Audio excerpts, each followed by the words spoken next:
हाँ गे रानी, हम चंदुए ही गे। जहिया से छोड़ के गेल ही न गे, तहिए से मांगले चलो ही गे। ले सुन, लेके हम तो टरिया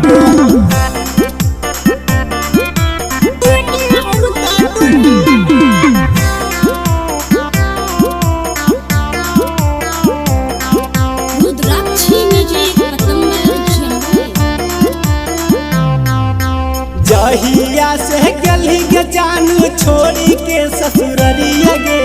जहिया से गली के सोना छोड़ी के ससुररिया गे। तहिए से मांगे लगलियो लेके हम कटोरिया गे।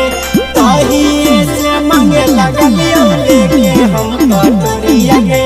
टोला मोहल्ला घुरोहियो घरे घरे दुआरिया गे। टोला मोहल्ला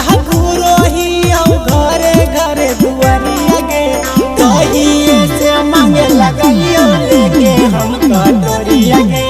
दहिए से मांगे लगलियो लेके हम कटोरिया गे। हे सोना, लेके हम कटोरिया गे।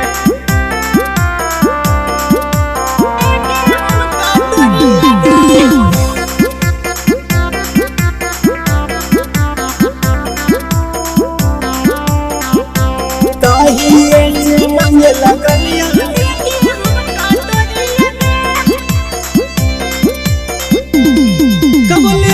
हमरा के खबर गे। जगे कैली बोलो हम नंबर गे। सोना गे सुन, कबो लेली ना हमरा के खबर गे। जगे कैली बोलो हम नंबर गे। चल गेली मारी के हमरा करे जाबा में चुरिया गे। चल गेली मारी के हमरा करे जाबा में चुरिया गे। कहिए से मांगे लगलियो लेके हम कटोरिया गे। दहिए से घूरे लगलियो लेके हम कटोरिया गे। लेके हम कटोरिया गे।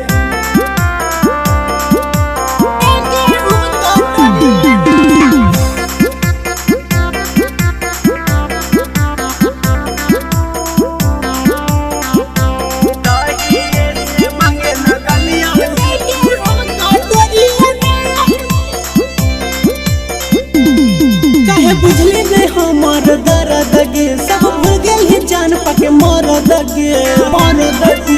हे सोना, काहे से काहे बुझले नहीं हमार दर्द गे। सब भूल गेल ही जान पाके मरद गे। राइटर एम के काहे न जानू अइली तू नजरिया गे। चंदू पांडे के संग में जहिया बैठल तू